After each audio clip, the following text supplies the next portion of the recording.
All right, we're here. The e-bike skeptic. We're at Nicholas's shop, Rebel E-Bikes, and today we want to talk about brakes. And Nicholas, how long have you been working with bike brakes? At least 30 plus years, pretty much my whole life. Right. So tell me the different iterations of Nicholas where you were like doing repair or in the professional racing and things like that you did. Like what kind of? Well, like you did BMX, right? Yep. And did you do motorcycles too, or not? I've ridden motorcycles for fun, though, just recreational. Right. So you have a good idea of what brakes work on what bikes. And on these e-bikes, there just seems to be a great deal of variation on what they decided to save money on, I guess, is the only way I can look at it.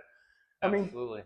It seems like that's where they oftentimes try to save money is on the brakes. And boy, that's one of the worst things to me because like my bike goes 36 miles an hour if I have it jailbroke, and it's got bicycle brakes on it that are like for a 10 speed.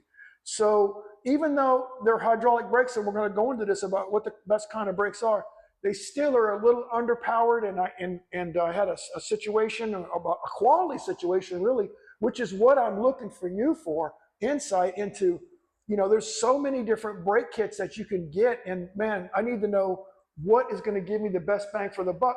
Now, over here, we were looking at these brakes right here, and man, they look solid.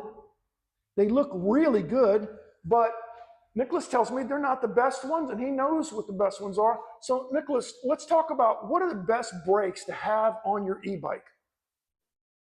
Yeah, just like you said, one of the main things I tell people too all the time is that the first thing that they cheap out on e-bikes to save some money is the brake system, which is just quite wild because these bikes, you have to think compared to normal bicycle weighs maybe 20, 30 pounds. These things are weighing upwards of 60, 70, 100 pounds. So you have a lot more weight behind this. Plus you have a motor, you're going a lot faster. And your body weight. So you need a lot of better brake system. That's why motorcycles have much higher end brakes than a bicycle. But e-bikes are in this gray area, they're still kind of new. So they're cheaping out on the brakes and putting bicycle brakes on here to stop a 10-pound bike when you're on a 100-pound bike, and it just doesn't make sense. So if your bike comes, a lot of the lower end bikes come with mechanical brakes, and that's the first thing that I would get rid of on your bike and upgrade, because not only do they not work as well, they don't have as much stopping power, and then the cables stretch. So they have constantly needed adjustment. People are adjusting their brakes once a week on those, and they still don't work great. So for an e-bike, definitely a hydraulic brake system, just like a car has, just like a motorcycle has. Hydraulics, they have a lot more stopping capabilities. And then most normal e-bikes that do come with hydraulic brakes usually have one for the brake pads. You have two brake pads, and then the inside you have two pistons that push those brake pads together. But there's higher end brakes that have 4 pistons, 2 on each side, a longer brake pad, and you have 4 pistons. Those ones work obviously much better. And anything with 4 pistons, I would recommend for a bike that's over 60 pounds, you're going faster.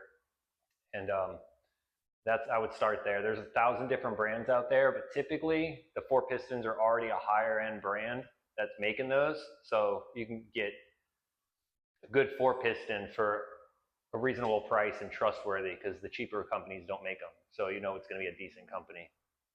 Man, it sounds like the thing to do is to bring your bike down here, let you get a look at the type it is and everything, and decide and talk to the person about what kind of riding they're doing. If they're just riding around their house to the store and back, that's one thing. But man, like I'm riding on a commute every day, and I have to watch my speed going up and down these hills, because one thing that really scares me about the scooter riders that I see in town on the birds and the other scooters, the whatever those other things are.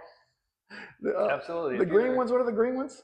The line bikes? Yeah, the line bikes. No helmet, bro. No helmet, and they're going downhill. So like the other day, I'm walking on my walk around my block at work, and it's uphill on 6th Street, and it's a serious downhill for all the scooter riders and bike riders. And I saw 2 people spin out and have to jump off their bike, and one guy he skid. I thought, man, that's a pretty good move. If you're not stopping, he actually forced his bike into a skid by scooting his butt and made the bike go sideways a little bit. That was pretty smooth. But you don't even want to get in that situation because, like Nicholas said, these bikes are heavy. Like, I don't know how much this black one weighs that we just looked at, but it looks like it's probably pretty close to mine. It didn't have 2 batteries on it, but my bike weighs 95 pounds. So I'm 170 and 190, 95 pounds, man, that's a lot of weight to stop going downhill. So it's really important. Absolutely. It's maybe the most important thing, especially, you got to know this if you're going to get an e-bike for your kid. All this has to be checked out. I was horrified by getting this ad on my YouTube. Happy Run, the company that sold me my bike, sent e-bike, an e-motorcycle to 2 kids, and they put it together, and then we're out running around wrecking it and everything. And I was thinking, that's totally irresponsible. So what would you recommend that people do if they're going to, we can go into this more in another video, I guess, about what bike to select, but once they've selected the bike that they want, what do they need to do next? I mean, like, I think they need to look real close when they order and see what kind of brakes. It's like really important to look into that. The specs of it may not be real clear. So check into that. What other suggestions do you have, Nicholas, about what they should check out when they buy their bike, like things they need to keep in mind? Yeah, obviously Safety the brake sense. Yeah, and that's a great question that I always ask people if I'm selling them an e-bike. That's the best question, is like, what are you going to be doing with it? I had a customer the other day, he's using it for DoorDash. He is on that thing for 8 hours a day, every single day.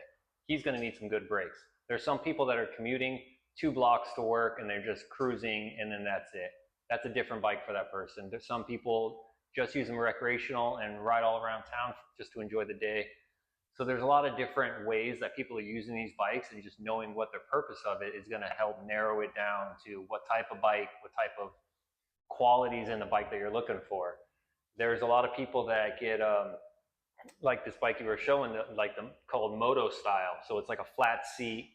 It's the seats do not adjust, and so these ones are not great for pedaling. They're terrible for pedaling because you don't have proper leg extension. The seats don't move, the bikes are heavy, so they're not really meant to be pedaled. They have really short cranks. So those ones, everyone's just kind of throttling around, just using the throttle on those. And so that's very different than a person that wants a bike for exercise. They want to actually ride it like a bike and just need help with the hills. They get a bike that has more of an adjustable seat, more looks like a regular bicycle, rides like a regular bicycle, skinnier tires. And so what someone's going to be doing with the bike and their intentions is going to really narrow it down to, like, you want to get exercise, you want it to feel like a bicycle, so you can weed out all the ones that look like.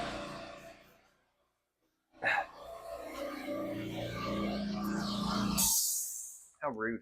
Sorry, you were saying you could weed out, we'll edit that. You were saying you can weed out a lot of bikes that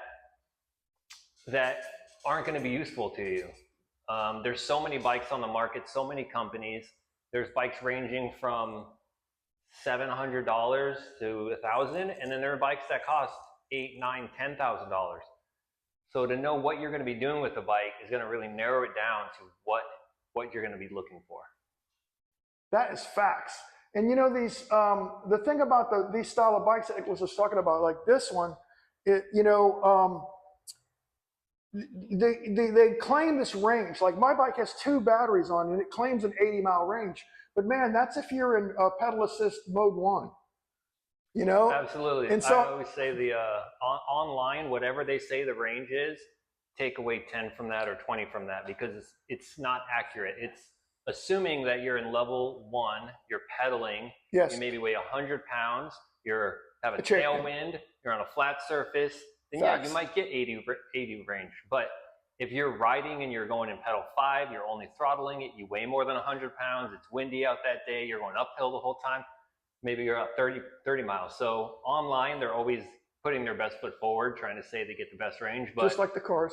Yeah, just like anything, it's this many miles to the gallon, but it's not there's a lot of factors involved. Your weight, what level you're in, how much you're pedaling. Where you're riding. Exactly what terrain you're on, how much air is in your tire. If you have low air pressure, that's making a difference on it. If your brakes are rubbing and slowing you down the whole day, that's a factor. So all these things, if your bike is not tuned properly and things are creating friction, the tires, the brakes, the gears, everything's slowing your bike down, that's going to be a factor too. So There's all these things, and that's what we like to do when we look at a bike, is seeing that everything is aligned right, everything is working right for the best case scenario. When it's running right, like mine is now after I've brought it to you, it's just all I hear is tire noise. I don't hear anything else now. It's so pleasant. It's like being on a sailboat or something. Anyway, Nick, thanks for so much for telling us all this stuff we need to know about e-bikes because we don't want to die. All right? Yeah, Everybody, come on down to Rebel e-bikes, get your bike looked at, get it upgraded. Nicholas will check you out. He'll give you a fair deal. You'll like the work. Go look at his reviews on Google if you don't believe me. Everyone have a nice day. See you later.